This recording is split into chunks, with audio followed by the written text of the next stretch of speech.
I joined his free programs, and what he was giving away for free, I was just like, oh no, I gotta pay.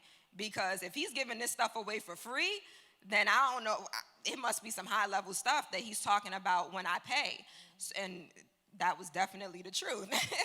So I would say binge watch the free content. Go on YouTube, go on Instagram. They have all of that stuff for you, and then get comfortable with them, get to know them, and then you make that investment. So what I want to go back and point out a couple different words that stood out, right? Spending versus investing. Everybody understand the difference between spending, you don't get your money back, versus investing, you should see some type of a return on investment. The other thing I want to make sure that we clarify is the difference between mentorship and coaching. Because a lot of times people are like, oh, I want a mentor, I need a mentor. Well, sometimes when we hear the terminology mentor, there's no cost associated with that, right? When you hear the word coaching or strategist, there's a cost associated with that. So I just want to make sure that everybody is aware on what you're looking for. Now, coaches and strategists do mentoring. That's why you see them online for free, talking about things that they're doing, giving out information, going live. But then when it comes time to make money, then they usually cost, right? So I'll give a little bit of my strategies, a little bit. I'm going to give you what to do all day for free. You do this, you do this, you do that, you do this. I'm going to give it to you all day. This is what you do, this is what you do, this is what you do, this is what you do, this is what you do.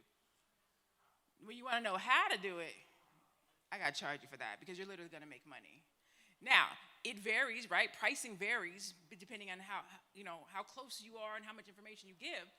But that's a little bit of the strategy, because you want to know that, because when you start your business, you need to know how to do that too, so that you get paid. Okay. All right. So next question: what advice would you give to someone thinking about taking the leap of faith into entrepreneurship? Create a plan. This is not for the faint at heart. Okay, it is certainly not. Do not go in with the mindset that you're going to work less than you did in corporate America, because you're actually going to work more. Okay, but it feels different because now I'm working for the legacy of my family, and everything that I bring in is mine or is ours, right? And so that's the difference. I'm building for myself instead of someone else. Okay, but you're not going to work less. That is for sure. Let me say this, because this is the one thing that kept us afloat, and that is how you manage your personal finances. There's a direct correlation in how you will manage your professional finances. So if you right now do not have a budget, we use a spreadsheet for years and use some other tools now. But if you don't know every single dollar, where it's going, where it's coming from, every dollar should have a destination. If your accounts are going negative and you're getting those overdraft fees, you're not ready. Because that same discipline that you use on your personal finances, it's going to, I can't tell you how much it's going to save you on the business side, because entrepreneurs often think about making money. I can do something to make money.